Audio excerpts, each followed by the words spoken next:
Durham, and I'm going to be talking about plant phenology. So phenology is the timing of biological events. Plant phenology includes temporal patterns of emergence and growth, formation of reproductive structures, seed dispersal, and senescence. And timing of plant activity affects the ecological community from microbe to megafauna.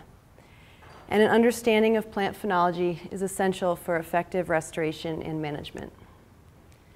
So the study site, the phenology points consist of 30 grid points chosen from twin span analysis to span ranch plant communities. And 15 of these have a complete data set, which I'll be presenting for this 2013 analysis. So intensive monitoring occurs at these points: soil data, ungulate use, pollinator use, and bird use. And native species ranged from 7 to 40 across the sites. And exotic weeds range from 1 to 84% of the plant cover, and the sites are from 3,900 to 5,900 feet. So weekly from March 10th to November 23rd, I assigned each species to the categories emergent, budding, flowering, fruiting, mature seed, fall growth emerged, and if the plants exhibited fall regrowth or germination. So the first part is research questions, and these were: do exotic and native plants possess differing plant phenology? Do perennial and short-lived plants display similar phenology? And what is the seasonal distribution of native pollinator resources? So looking at flowering period of native and exotic plants, and I know this is too small for you to read, but this is the flower duration chart for all the species in the study. I just wanted to point out a couple trends. One is that that native perennial forbs, some start flowering really early. So such as biscuit root and buttercup are flowering in March, and it goes all the way until September. Goldenrod is still blooming. And exotic perennial forbs, here we have knapweed. You can see it starts flowering late, and some plants produce flowers until November. So for native short-lived forbs, again, you have some starting earlier, but you don't see most of them extending as late into the season. Clarkia is one of the species that starts flowering later. And then storksbill wins the phenology prize for longest flowering species. It flowered from April until November. And for native shrubs, again, there's a variation temporally, but I wanted to point out sage species. They don't start flowering until very late and flower into November. So looking at phenology phase lengths of native versus exotic species, we compared 3 functional groups with native and exotic representatives: short-lived forbs, perennial forbs, and perennial graminoids. And we tested phase length differences with ANOVA followed by Tukey's post-hoc test. And budding, senescence, fall growth, and fall emergence data didn't show meaningful differences. But exotic and native species exhibited disparate phenology patterns for emergence, flowering duration, and seed dispersal. So taking a look at some of these graphs, here is the emergence or vegetative growth duration. So you can see that exotic short-lived forbs, exotic perennial forbs had a longer emergence period than the native species, and native perennial graminoids had a longer emergence phase than exotics. And looking at flowering period, exotic short-lived forbs and exotic perennial forbs had a longer flowering period than native species, and graminoids about the same. And the dispersal period, the period where there's mature seed on the plant, exotic short-lived forbs and exotic perennial forbs and exotic perennial graminoids all had a much longer dispersal period than native species. So looking at temporal patterns of phenology for native and exotic species, the timing of the plants, we compared the same 3 functional groups also with ANOVA and Tukey's post-hoc test, and budding, senescence, fall growth, and fall emergence did not show meaningful differences among groups. But exotic and native species exhibited disparate temporal patterns of phenology for emergence, flowering, and dispersal. So taking a look at some of these graphs, we can see that native short-lived forbs and native perennial forbs emerged later than the exotic species, and native perennial graminoids emerged later than the exotic perennial graminoids. And the end of emergence phase, the end of emergence phase, the exotic short-lived forbs and the exotic perennial forbs had a later end of emergence, and then the grass is about the same. And the first flower, the exotic short-lived forbs and the exotic perennial forbs had a later first flower date, and native perennial graminoids slightly later first flower date than exotics. And for the last flower, the exotic short-lived forbs and exotic perennial forbs had a later date of last flower, and perennial graminoids native slightly later than exotic. And then the end of dispersal period, exotic short-lived forbs and exotic perennial forbs and exotic perennial graminoids had a much later end of seed dispersal period. So our data indicate native and exotic plants have different phenology. And this is both for phase duration and temporally. So phase duration, exotic forbs have longer periods of emergence, flowering, and seed dispersal than native forbs. And temporally, exotic plants emerge earlier, begin and end flowering later, and have later end of emergence and dispersal phases. So why do native and exotic plants have different phenology? The biggest reason is conservation of phenology from origin. A paper from Godoy in 2009 looked at kind of a meta-analysis and showed that geographical change from native to invaded region did not result in, overall, did not result in change in phenology. So since phenology is often primarily genetically determined, exotics will continue to follow the phenological patterns from their origin unless there's intense selection pressure. But intense selection pressure can occur, and this is well documented in the literature, such as papers by Franks, Marin, and Lesica, that show that rapid changes in phenology due to abiotic factors of temperature and precipitation can occur in just a short time period of a few years. So what are the implications of native and exotic phenological differences? Increased fecundity of exotic plants due to less competition of biotic and abiotic factors. A good way to look at this, Wolkovich in 2011 suggested that different hypotheses to test are that the success of exotic species may be due to temporally vacant niches, being active earlier in the growing season, having wider phenological niches, and or greater phenological plasticity. So our data suggest these first three in bold, temporally vacant niches, being active earlier, and having wider phenological niches. So the management implications would be to time management activities such as herbicide when invasive species are more active than natives, and perhaps use restoration species that mirror invasive phenology to increase competition with exotics. So looking at phenology phase lengths of short-lived versus perennial species, phenology differences according to growth habit is frequently documented in the literature. And short-lived species allocate less resources towards individual survival and more resources towards reproduction for subsequent generations. So we compared the phenology phases of perennial versus short-lived species using ANOVA, followed by Tukey's post hoc tests. And so we grouped, for short-lived species, we grouped annuals and biennials. So looking at this graph, see that perennial species had a longer emergence phase than short-lived species. Short-lived species had a longer flowering phase than perennial species, and short-lived species had a longer dispersal period than perennial species. So looking at phenology of a degraded and intact plant community, we compared two plots that are similar in elevation and habitat type. And plot 105 had 86% native cover and 151 at 16% native cover. And this is showing you where those two plots are. And here's a picture of 151. This is the, obviously this is the plot with a lot of high weed cover, not many natives here. And here's a photo of the mostly native community. It's intact. So this stacked bar graph shows the number of species per phase. So you can see that at any given time there's quite a number of species that are emerged.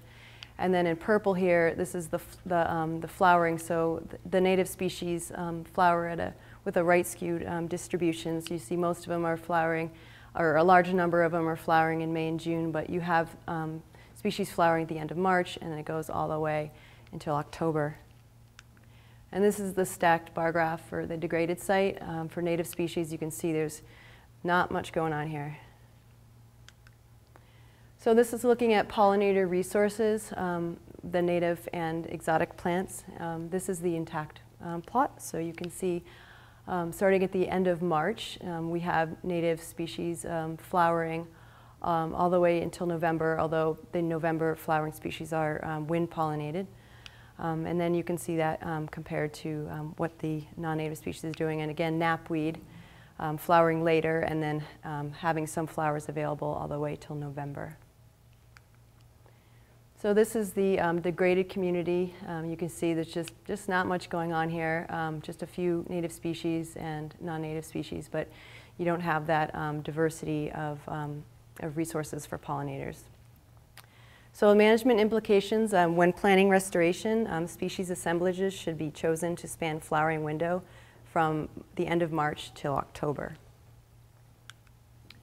So the second part of my talk is looking at other phenology findings, some interesting things that came up with looking at the data. And these include fall vegetative growth, seed dispersal period, phenology and phylogeny, and the importance of microsites, and seed set failure in spring ephemerals.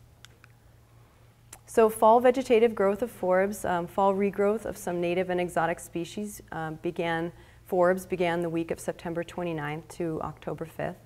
And forbs that showed fall regrowth include aspen fleabane, cutleaf daisy, blanket flower, sticky cinquefoil, narrow-petaled stonecrop, western yarrow, prairie smoke, and slender cinquefoil. And exotic forbs, Potentilla erecta, sulfur cinquefoil, and spotted knapweed. And some species sprouted new fall seedlings, and these include the non-native yellow salsify and tumble mustard. So for grasses, all exotic species and all but 2 native grass perennial species exhibited fall vegetative growth. So blue grama grass and threon did not have fall regrowth, and these were both C4 grasses, so that's not surprising. And fall green up of grasses is important for ungulate winter forage. And the timing of fall growth for forbs and grasses was similar for all species and sites, with vegetative growth, again, the week of September 29th. That's when growth started. And cheatgrass seedlings germinated the same time as the perennial regrowth. So looking at phenology and phylogeny, phylogeny is the evolutionary history of an organism or group of organisms, and phylogenetic trees indicate how organisms have evolved and relate to each other. So since phenology patterns stem from the interaction of genes in the environment, phenology can be genetically conserved within a group of related organisms. So many studies point to phenology and phylogeny as being tightly bound. A meta-analysis by Davies found more closely related species tend to flower and leaf at similar times. So does our data suggest phylogenetic conservatism? Well, to look at this, I looked at 4 genera that had multiple species in it: Artemisia, Lomaceum, Erigeron, and Potentilla, that you probably know as sagebrush, biscuit root, fleabanes, and cinquefoils. So this is the flowering duration of the species across the sites that they were found, and when there's more than one occurrence, the elevation increases as it goes down. So this is be the lowest, and then this will be the highest elevation. So you can see that Artemisia, the sagebrush species, are fairly tightly grouped temporally. Not much variability in when they're flowering across the sites and across the species. Looking at biscuit root, you see much more variability, not only across species, but within species as well.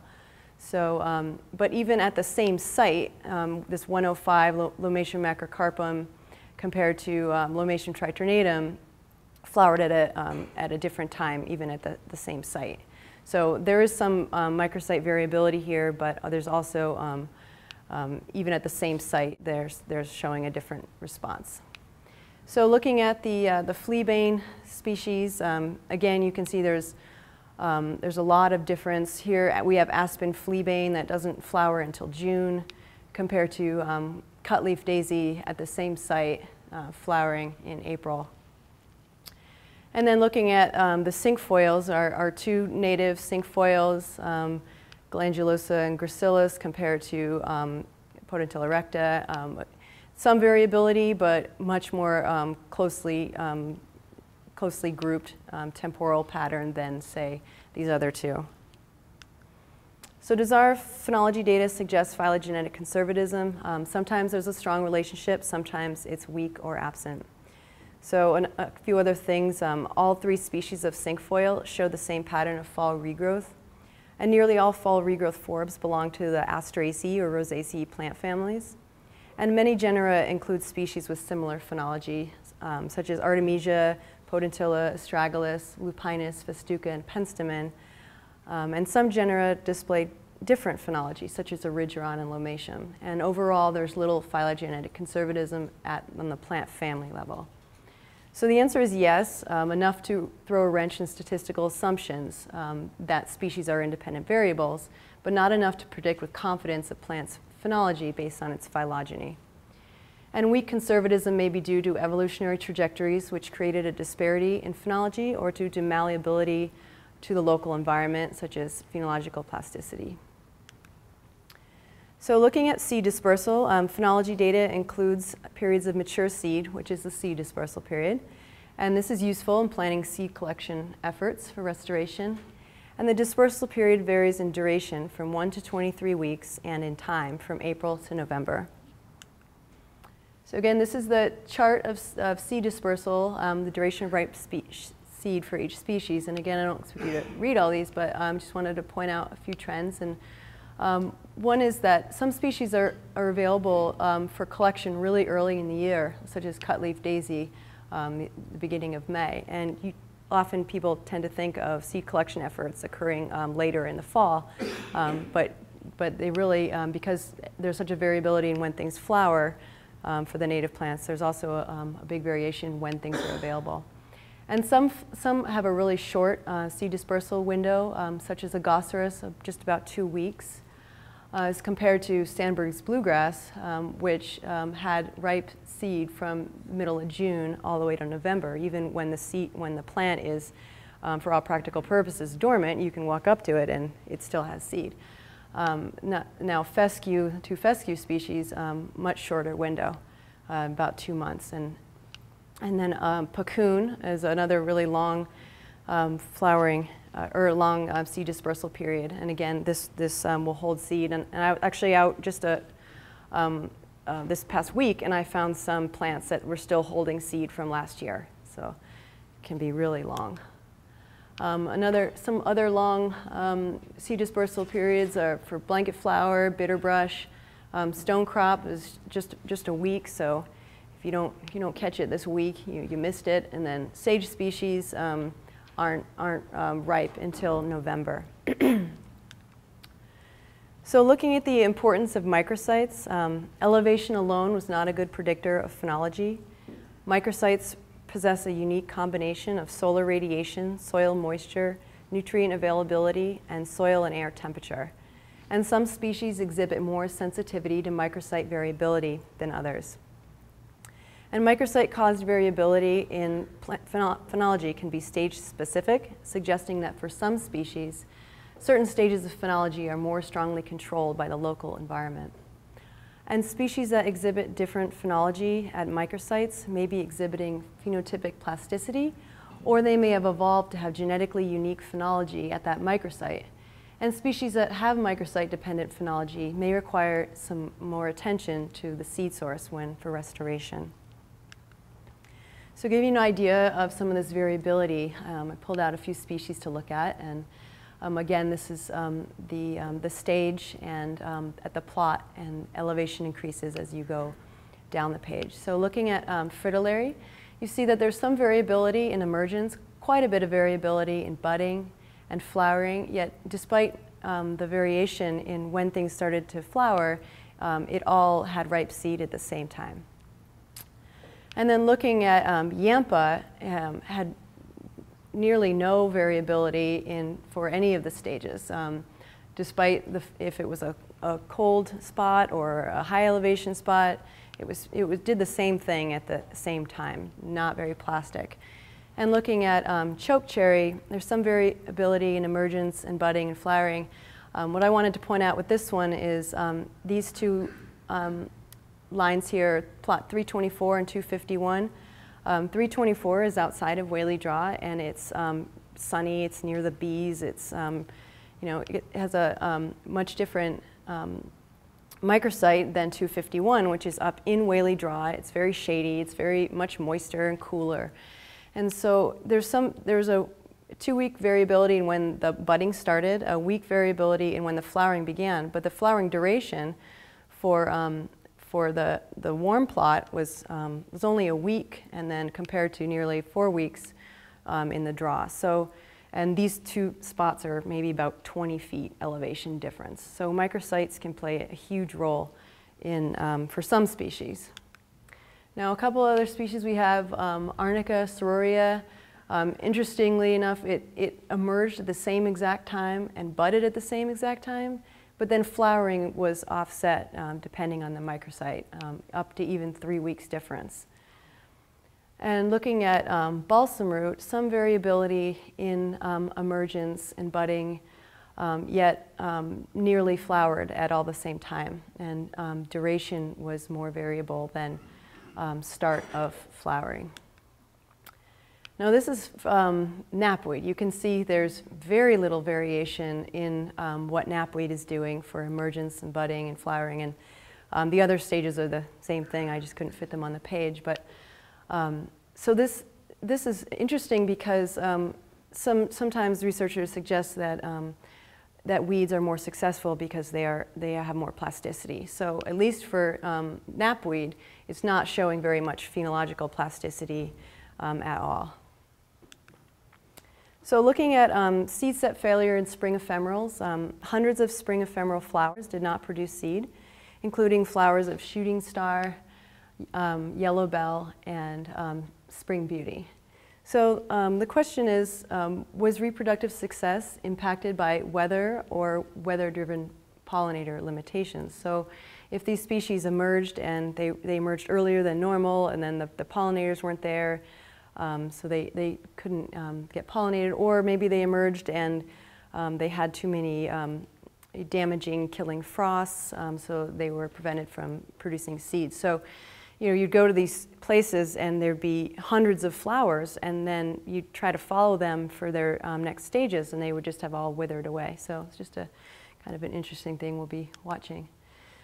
So as you can see, this is a really big data set, and I just wanted to point out some of the questions that we can answer right now, even with 1 year of data. And those are, if we want to know what plants are emergent on a given date, when's the best time to observe the bloom of a species of interest, when's the dispersal period for seed collection, what plants are sharing the same temporal niche, what plants act uniformly across the ranch and which show more plasticity to microsites, and what plots have the species of interest for seed collection, and when do weeds flower and go to seed. So these are all things that we can say right now. And looking at some future directions for this long-term project, how does differing phenology of native and exotic species influence plant community dynamics, pollinator communities, and community function? How has the presence of knapweed with disparate phenology from natives affected the plant community and phenology of the natives it coexists with? And how does plant phenology change with fluctuating environmental conditions? And which species show plasticity to yearly changes in temperature and precipitation? Do native versus exotic or early versus late have more plasticity? And for species with microsite variation in phenology, is variation in phenology due to phenotypic plasticity, or is it genetically fixed to respond to the local environment? That could be answered with an interesting garden study. So, and another one is, how does hummingbird activity relate to plant phenology? So here's some supporting literature.